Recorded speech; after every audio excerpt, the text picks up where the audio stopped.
Right, Saturday, 12:30 p.m, Chelsea make the trip to the London Stadium, where a win over West Ham by the end of the weekend could potentially put us level on points with Arsenal. It will pull us away from the likes of Spurs and Man United, and it could give Enzo Maresca his first back-to-back wins of this Premier League season. So in this video, we are going to speak about the game against West Ham. We're going to talk about West Ham and preview our opposition, who in my opinion are much improved on last season. I am going to give you guys my starting lineup, which will have changed a lot after the performance that we saw away at Bournemouth last weekend, and I'm going to top it off by giving you lot my score prediction. But before we get into all that, people, welcome back to the Joey Knight podcast. If you are new around here, if you like the content and you want to see more from myself, please hit the subscribe button. Quick one right now, I'm very sorry guys, I have been really slow with the content over the past couple of weeks. I was obviously preparing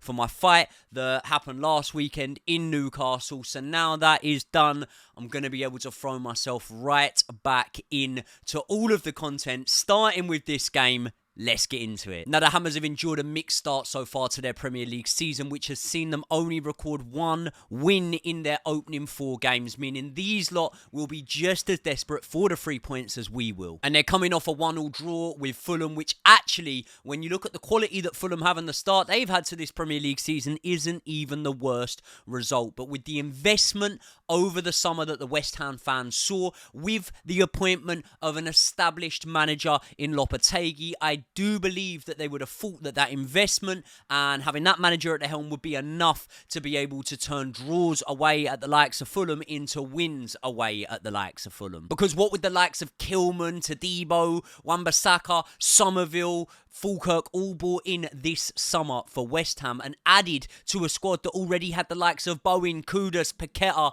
this West Ham squad has so much quality, and I don't think it's a stretch of the imagination at all to say that they have just as much strength in depth as the likes of Man United, as Spurs, even Aston Villa. And therefore, with that strength in depth and the immense quality that they can put in their starting 11, tied in with the fact that we hardly performed out of our skin against Bournemouth on Saturday night, this was always going to be a hard game, wasn't it? And I was literally in the ring during the Bournemouth game, so I didn't watch it live, but I have gone back now and watched the game against Bournemouth. And I really think it's the sort of game where there's 2 ways that you can look at it, can't you? You can look at it from a negative point of view and you can say, do you know what? Chelsea suffered so many chances to Bournemouth, you know. They really were almost unlucky on the day to have not got a goal. Maybe a team that had a little bit more quality and could be a little bit more clinical would have been able to punish us for having that amount of chances conceded against us. But then you can also look at it the other way and you can say that one of the main criticisms that has been levelled at this Chelsea side, in my opinion, is the fact that when we're not at the races, when we're not playing brilliant in matches, we're going to find it very hard to kill off those matches. We don't have the experience that we used to have back in the day where we could rock up to Stamford Bridge or an away ground, play, let's be honest, shit in a game and still manage to come away with the points because of that know-how that the spine and the core of our team had. And ultimately, in the match against Bournemouth, whether it was a bit of an individual brilliance or not, we did manage to get over the line after not performing out of our skin. Listen, Saturday night kickoff, the beers are flowing, everyone's been on it all day. You're in a cauldron of what stadium that only holds a few thousand in the Vitality. It's always going to be a tough one to go away at Bournemouth and get a win. We learnt that last season when we didn't manage to get a win there. And therefore, anything better than a 0-0 draw, in my opinion, is better than what we did last season. So I am not too unhappy at the way we performed in that match, but the way we performed in that match did definitely have a direct indication on how I would be picking my starting 11. So this is my lineup going in to the game against Bournemouth. Now, obviously, Sanchez, he has got to retain his position in goal. I did a video before the season had started where I almost gave out or predicted some awards, and one of the sections, one of the categories was redemption arc of the season. Now, I'm pretty sure I either chose Sanchez or Disasi, but Sanchez was the one that I thought would have the best case of having a redemption arc this season, because we obviously heard Enzo Maresca early on saying that he would be the man trusted in between the sticks. Jorgensen might have something to say about that as the season goes on, but so far so good for Robert Sanchez. I am not saying that there wouldn't have been one or two mistakes in there for Robert Sanchez at all in the opening stages of this season, but what we have seen in the opening stages is a more assured pair of hands, a more assured pair of feet. He came up with a penalty save that, in all honesty, would be the difference maker really between us going and getting a draw or even a loss at Bournemouth in comparison to us coming away with the 3 points. The penalty wasn't his fault, in my opinion. Obviously, it was him that gave away the foul. He then redeemed himself by saving the penalty, but I do think that the pass back to him from the defender was not a good one. Now, speaking about defence, I've got an option here. Do I chuck Malo Gusto straight back into the starting lineup, or do I trust Axel Disasi in that position as we saw against Bournemouth? And I think that after seeing him against Bournemouth, you'd agree with me in saying, no, we don't trust him there. We stick him straight in. But I'll speak about this defensive line, right? Because when I look at this back line, what this basically means for me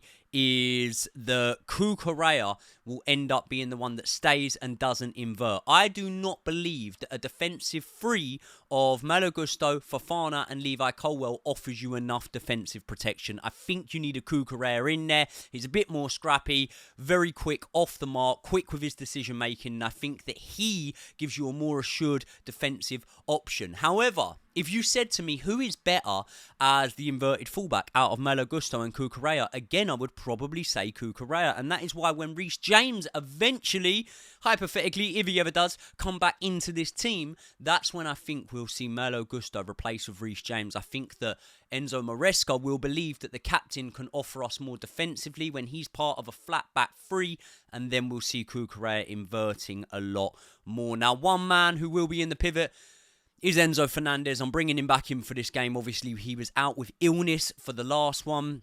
I think when you look at our defensive midfield options at the moment, it's slim pickings, isn't it, really? Romeo Lavia, we're not sure whether he will be back for this game. If he is, I think it's unlikely that he would ever start this game. So I think that Enzo Fernandez is the obvious option there. Maybe the question that we should be asking was, you know, when you look how slim we already are looking in that area, did both the likes of Andre Santos and Ugochukwu need to go out on loan? Because I think that Ugochukwu could have definitely got minutes in this team. Now, another big decision that has to be made in this team, and you can see it already from looking at mine, is the use or lack of use of Noni Madueke, and I am going to explain it here.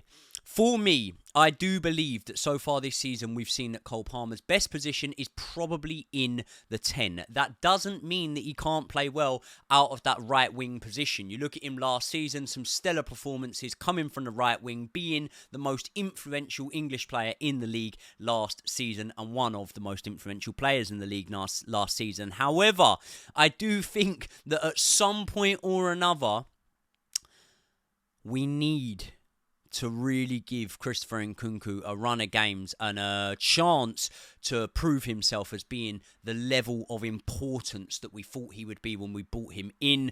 I do think that he can be that. You know, I was looking at him in pre-season and I was thinking, right, you're going to be the one that almost flies the flag for us this season, especially in matches maybe where Cole Palmer isn't as prominent or is rested, knowing that we're going to have a lot more matches this season. And as we saw in the Bournemouth game, he's going to be fouled a lot more this season. They're really going to target that. So Nkunku scoring in that game, having the minutes to goal ratio that he does, which is really impressive, by the way, during his time at Chelsea Football Club. I just think that he needs to be given the minutes in this game. I think that he needs to build on what he did last time out, and I do genuinely believe that in attacking options he is one of our best ones there, but I haven't believed that he's great as a number 9 when I've seen him there, so I would play him in the 10. Then it comes to the decision. Do I play Madueke, who's been absolutely brilliant for us so far this season, in my opinion? I think he's been somewhat one of our most trusted players, and that wasn't necessarily a character trait that I believed you could give to Madueke originally, but I really do trust him in this Chelsea lineup. I think he's a great player. However, the last game was won against Bournemouth on a bit of individual brilliance, in my opinion. I don't think it was a case of we started knocking and we were never going to be denied. I think it was that real individual brilliance from Jadon Sancho and Nkunku. So when I look over at that right wing position, I think that this game could be a game that is won on a bit of individual brilliance. I've then got to pick out of Cole Palmer and Noni Madueke, haven't I? And I'm just going to have to pick Cole Palmer in this one. I understand that he was quiet against Bournemouth, and Noni Madueke was definitely more creative and fared better against Bournemouth than Cole Palmer. But I believe that, 9 times out of 10, if you stick the two of them on a pitch or you give me an option out of the two of them, I've always got to pick Cole Palmer in that one. Would not be adverse to Noni Madueke coming in off the bench. Wouldn't even be adverse to him starting. Maybe Cole Palmer could do with a rest. But then again, that was a week ago, that game. I think he'll be okay in there. Nicholas Jackson, the goals are about to come for this man through the front. He gets those chances. He's constantly running in behind. We saw that against Bournemouth again. And then we look at Jadon Sancho, who for me has got to come in and make his first start as a Chelsea player in this match. I think that game against Bournemouth opened a lot of people's eyes up to just how creative he is, just how good he is with the ball at his feet, dribbling at men. I think on the left wing, he might end up becoming our most important option there. And obviously, listen, the injuries will pile up. So far, we've had them pile up defensively, not so much offensively, but they will as time goes on. And you're going to see the likes of João Felix and Neto and these guys given a lot more game time. But for this match, this is what I would go with. Now, when you look at Neto, some of what he did offensively, running in behind against Wolves was great. And then we haven't seen as much of that since. Now, with Wan-Bissaka playing at right back in this match, I'm guessing for West Ham, I don't think we'll see the opportunity to run in behind all that much. So then I look at it over on the left wing space and I think, who do we need out there? We need someone who's able, with the ball at his feet, to be able to potentially take men out of the game, to dribble at men. And I do think that out of Mudryk, Neto and Jadon Sancho, despite Jadon Sancho being the option that sometimes it looks like on the eye can slow things down a little, Jadon Sancho is going to be the best option in there. I really think that he can contribute significantly in this game. Now, we had mixed form against these lot last season, didn't we? It started off with a game that brought us crashing back down to earth in just our second match of the season. We had started off with a really good pre-season, in my opinion. Got some good wins, almost licked our wounds and put the bad memories of the season before behind us. And then we got a spirited draw against Liverpool, a draw in which I thought we came on strong. And I really thought that after that match, good things were on the horizon. We went to the London Stadium and we got battered 3-1 by West Ham. We didn't even get battered, It was a game where we didn't play that bad in, but the result did not go our way come the end of it. And then obviously the reverse fixture, I was at Stamford Bridge for that one. We pumped them 5-0. And despite me saying that West Ham have improved, especially when it comes to the personnel, since that 5-0 pumping we gave to them, I think we can get another fairly routine win in this match, if I'm being honest. I do think...